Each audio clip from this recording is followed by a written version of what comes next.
So, hello everyone.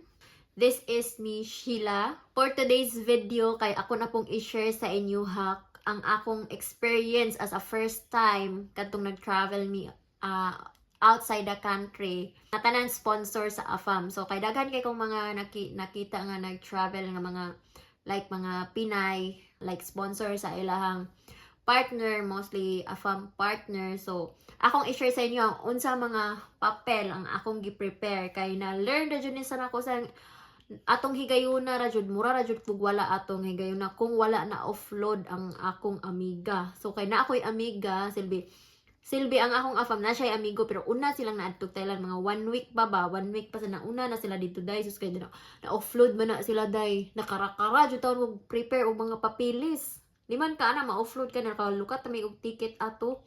So ga research ko ato dai. Unsay mga papilis nga i-present didto ba unsay i-prepare. So first namong gikuha dai is affidavit of support. Mo ginagikuha mo jud nakita ko dito dai nga nakuhaon jud ni nato nimo ngadto jud mi sa attorney dai. So nakuha didto na makuha ni sa attorney ng affidavit of support. Dapat naka-notarize din.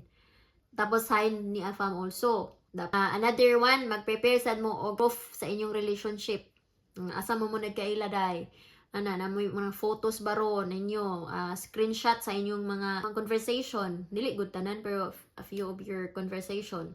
Kana dai. Tapos next is bank certificate and bank statement. At that time, nagakuha jud ko sad ana kay kuan mas advantage jud na kay basin sponsor ra sa imuhang sa gadala sa imuha mas advantage jud na kay bank certificate and statement. Yeah. So another one nga akong gi-prepare is itinerary dai, ticket and sa mga gagawin namin doon sa country nga puntahan namin. Mao na isa sa among gi-prepare dai. So far maora to dai, pinaka-important kay kuan kanang affidavit of support jud. Depende na lang jud sa kani siya no sa ako ra jud experience niya.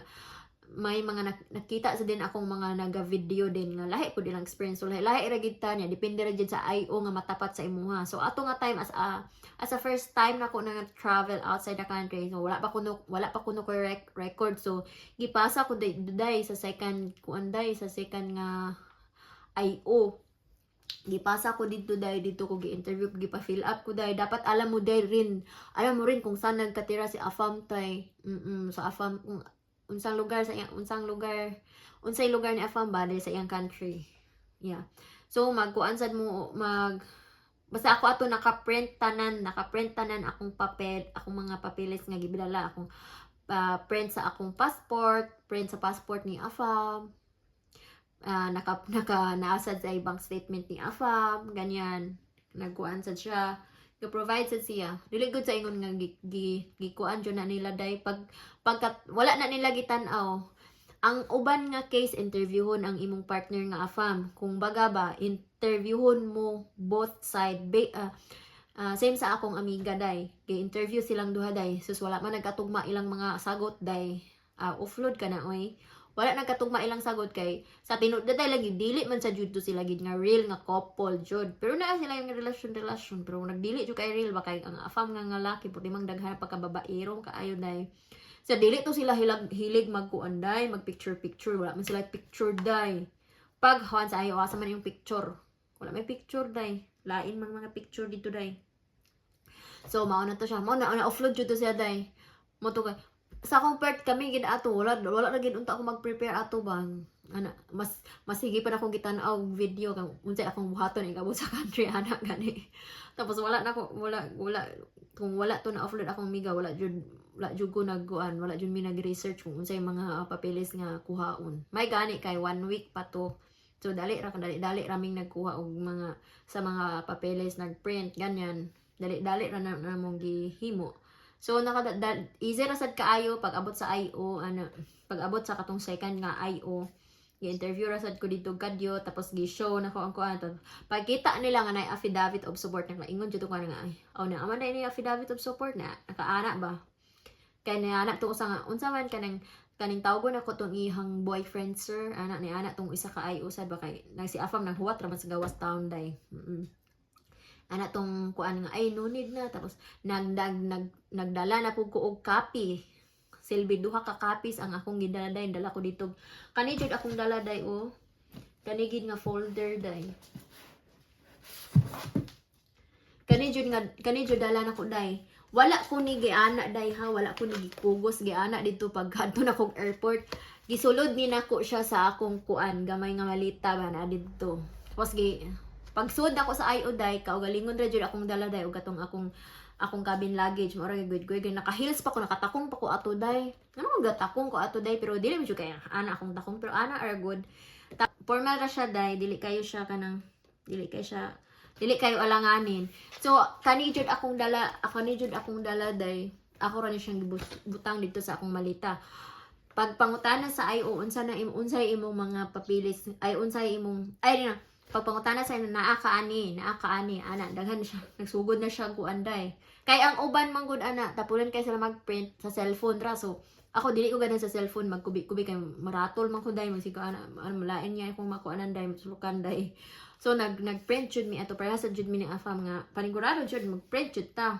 Pero wala jud gilaas tay, wala ayaw jud no paglaas og kanang kuan, ambot lang base ra sa akong mga nakuan na noon, dili gaana sila ba, grabe preparado medyo kining bayhana mo ana yung mga officer day na tara jud nimo dito kanang kuan ra ka ba, kanang locker ka ba, sulod ka dito magduda so wala man jud pwede dala ning bayhana nya. Moto papangutana day dito na nimo kaon, pinademure jud kay kang kuha day, tapos idiga na nimo sa tubangan day, ganyan day. Tapos ganyan man noon naman siya diha, ya ana jud na nimo day, pak ganyan day. So may mong gipangita sir, ganyan sir. Dito na pero sila kita nagtan ato na mga photos. So lingaw na lang sila kay kuan kayo day, pinahimutang inaani jud ang barog day kung kuan pinahimutang jud, dili kani mga paper. Sinanak pinahimutang ba kanang say kuan na makita gid ba na mga photos na screenshot sa kanang sa among mga chat sa nami katong photo sa family kay naka-visit na nagkita man to sila sa akong lula ug lolo ug auntie. Tapos to affidavit of support lagi. Pinaka-importante jud dagbay na day base sa kuan. Hinay uban nga na offload jud sila kung wala nang affidavit of support. Tapos dili pa jud mo ini-interview pa jud ninyo ni afam duha, dili pa gid mo wala pa jud mo nagkadimao.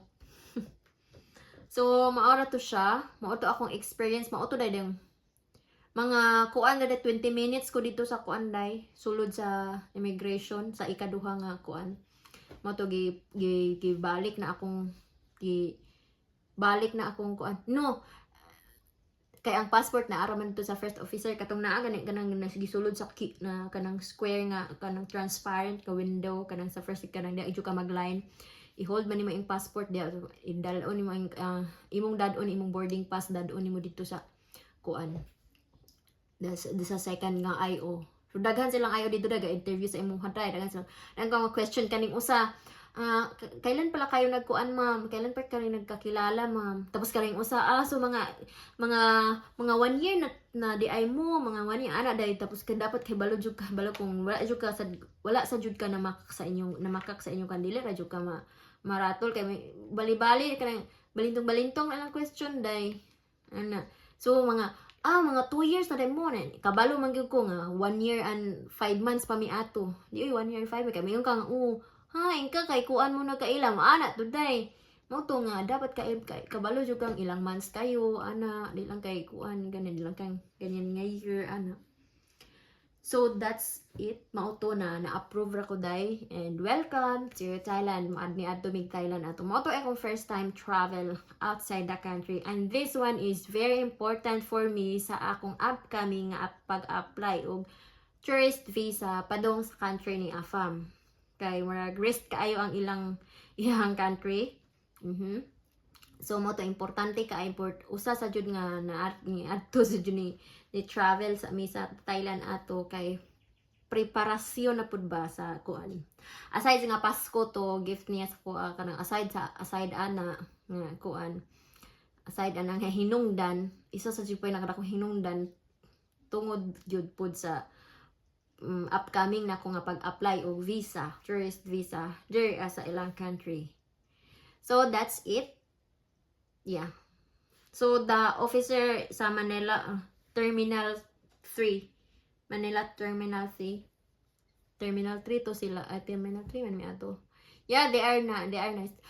Dili lang jud ko, dili ako tanan, dili ko sure kung tanan ba nice. So kanang uban naka-experience og kanang malupit nga mga IO. So ganing pakatatag lang jud day. Ampo lang jud nga makuan ba kay dili biya lalim labi nag-sponsor bisan samot na dago imong kawalingong gasto do tapos kuan ka no, ma-offload ka no, grabe na gyud na. So walay kuan exempted. Walay, I mean basta walay kuan nga tanan sayang. It's either imong gasto or kuan sponsor. Sobrang sayang sa kwarta, sa ticket. Ganyan. Tapos sa feelings pa na nimo day. Hurt pa ka maayo, ulit pa kang luhaan. Kung miga grabe hilak, wala joy nahimo day oy. Tapos katong yang afam nga loko-loko ni adto gyud ni lahos gyud sa kuan ana kung akong afam ato. Kung ikaw pa to si kuan nya na offload ko. Wag adto gyapon kag Thailand ana gugo ato. Dili oy kung gi-offload ka o bilin lang sa ko diri. Kana ba? Check jud ta diha dapita. Diba? So, mauna to siya, guys. Thank you for watching. I hope nga namoy na-learn. Kaning namoy nakuha nga idea bang gamay galing sa ako So, kanang tanan yung akong istorya is base ra jud to sa akong experience. So, yeah. So, thank you for watching. I hope you guys will subscribe my channel para naman dumami yung subscribers ko dyan. Kasi 30 lang naman kasi yon. Bye!